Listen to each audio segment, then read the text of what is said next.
Yo, what is going on, guys? Welcome back to a brand new video on the channel. Inside of today's video, I'm going to be giving you guys a complete 10-0 guide for the bad randoms challenge, which is coming into the game tomorrow, which you win a bad random spray and a bunch of other prizes as well. So before we jump into it, make sure you're using the credit code. That'd be greatly appreciated. And without further ado, let's jump right into it. All right, guys, so jumping into set number 1, we have knockout out in the open. So as you can see on the screen, these are the best compositions to use. Got to be a little bit careful of knockout in the first round, especially if you're not playing with a full team, because the games can just be over in an instant. It's so quick in these knockout games, so make sure you're sweating as hard as possible, especially in these first rounds. So set number 1, as you can see already on the screen, you have a multiple mids that you can go. So I'd best advise you go in for likes of Bell, Piper, or Jean in the middle. All of these brawlers are going to be really good for pressure, especially Piper on this map, just completely made for it. Also Bell can be pretty good because a lot of people like to camp in the middle grass, so the ricocheting shots can really help you establish some control.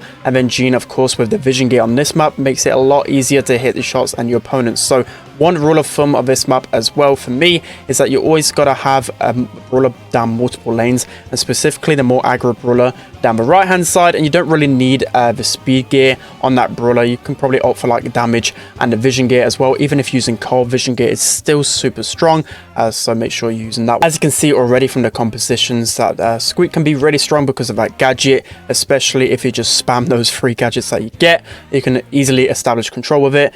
Janet going to be insane, especially with her gadget as well. Leon just going to be good because he can help use his gadget to get into the bushes and just sneak a little bit more, but there's lots of options you can use. Set number 1 should be somewhat easy if you have a predetermined team. Okay guys, so for set number 2 we have Ring of Fire. So just quickly, I forgot to mention the rewards that you're going to get. I always forget about this, but this time I remembered. So we're getting 600 gold throughout this challenge if you complete it. We're getting 4 big boxes, and you'll also be getting some pass tokens and also some star points as well. So as always, the rewards for this is pretty good. You know, spray is pretty cool, but I like, especially on my free-to-play account, a lot of progression. So the big boxes and also the Brawl pass tokens will really help with some progression. So moving on to the best brawlers for this map. So of course, one of the best brawlers is going to be Carl. He's so good being aggressive. I always use protected pirouette because you can be so aggressive with that 35% shield.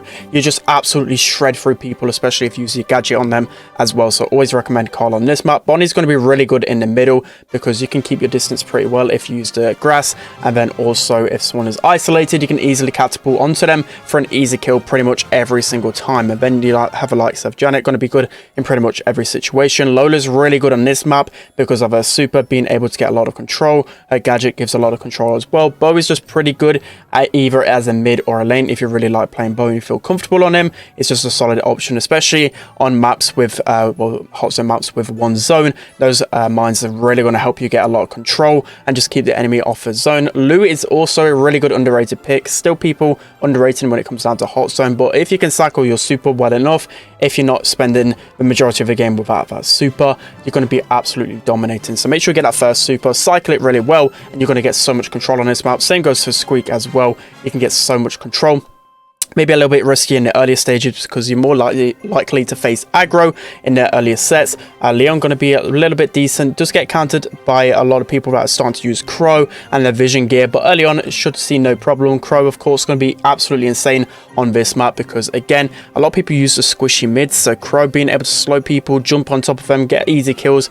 Really good brawler right here. So this is Ring of Fire. Let's hop into the next one. Okay, so now moving on to set number 3, we have Bounty Snake Prairie. So I've not played too much of this map recently, but the same type of brawlers are always going to be good on Snake Prairie, especially since the introduction of vision gear as well. Make sure you're using the speed and vision, unless using Rosa, where you can opt for health or damage, kind of up to your preference. But I think I got it wrong on the graphic. But anyways, moving on to the best compositions. So for me, tested it out a little bit.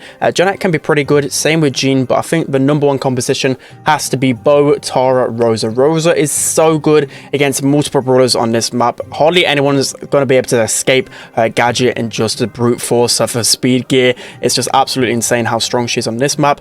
And again, a good counter to brawlers like Tara, where she can just easily shred the pool and just walk through her. So yeah, that's why Rosa is a little bit better than the other opportunities for me. Bo's going to be really strong on this map, of course, breaking open the lanes. His gadget's going to provide your Tara or any brawler really to charge up a super a lot better, especially if you've got the lead as well, or if the enemies aren't pushing you. You can easily just go back, wait and get your supers, and then push as a team. You're going to be wanting to use the Psychic Enhancer gadget as well for Tara, because it'll give you so much vision and so much control. As I said, using the vision gear as well is so strong, even on brawlers like Tara. Just able to sneak up on enemies a lot easier because they can get scouted if you just hit that one shot. And then Janet tested her out a little bit. She's pretty good because her super can give a lot of vision. Also, her gadget can help push enemies away from certain points. But I just feel like overall, if you're getting caught out by the likes of Tara and Rosa, they can easily punish you really quickly, whilst Janet can't really do that. She's more of a scouting brawler, and Crow can also be a decent brawler as well, but I just wouldn't recommend switching from the main three. Okay, so now moving on to set number 4, we have Deep Diner. So for this map specifically, I've noticed that in the middle, a lot of the turret brawlers are the better brawlers. So for me, number 1 pick in the middle has to be Penny, because of that turret. Being able to put it behind the wall can just provide so much value. It can be really hard for the enemies to take it down, and especially if you get into a spawn trap, it can be pretty dangerous. So there's multiple brawlers that you can go at. I also didn't include Jessie, who's also an underrated pick on this map, because if you get that turret behind the wall, if they don't have a thrower, it's going to be near impossible to, you know, trying to face a Jessie with that turret is really hard. You've also got the likes of Jean, who can be pretty good, especially with the pool. He's really dominant on this map, and the likes of Bo being able to break open the walls. So that's enough of the middle brawlers. Of course, you just want to pick your comfort brawlers, but for me, Penny has to be the number 1 brawler to use. So next up, down the lanes, Bonnie is still okay on this map. I would say Bonnie is one of the best brawlers inside of the game. So even if you've not got a favorable matchup, you can easily charge up your super and just launch yourself onto anyone, as long as you've been really aggressive. So for me, you could even just use your super on the gem carrier every single time. As long as you get some pressure as a lane, it's going to be good for your gem carrier to obviously get some gems in the middle. You've got the likes of Carl, who again, just so aggressive. Even if you're dying a lot, which I tend to do as a Carl, as long as you're keeping the pressure up, allowing your mid to collect gems, it's going to be also go in your favor, especially come towards the end of the game. Lots of Squeak going to be pretty decent on this map, because that gadget can easily take control of that middle section and allow you to get a lot of early pressure. Leon going to be pretty decent because you can put his gadget in a safe place. Stu can be good because of his gadget being able to break open those 2 middle walls, allows you to win your matchup a lot easier. So those are going to be the best brawlers for Deep Diner. Let's hop into the final set. Okay, so now moving on to the 5th and final set, we have Infinite Doom Wipeout. So I believe this hasn't been in rotation for a little bit, so I had to remake this one. So shout out to Fresh for making this one for me. But as you can see on the screen, the best brawlers for this map still don't really change too much. We do have the introduction of Janet. I don't think I've actually used her on this map since it's actually been in the game, but she's of course going to be absolutely insane, especially with that gadget, being able to place it down the left wall. You're basically allowing yourself not to get sneaked up on by the enemies, because it's going to be hard to take down that gadget. But you also got brawlers like Carl, who can easily scout the bushes with the vision gear.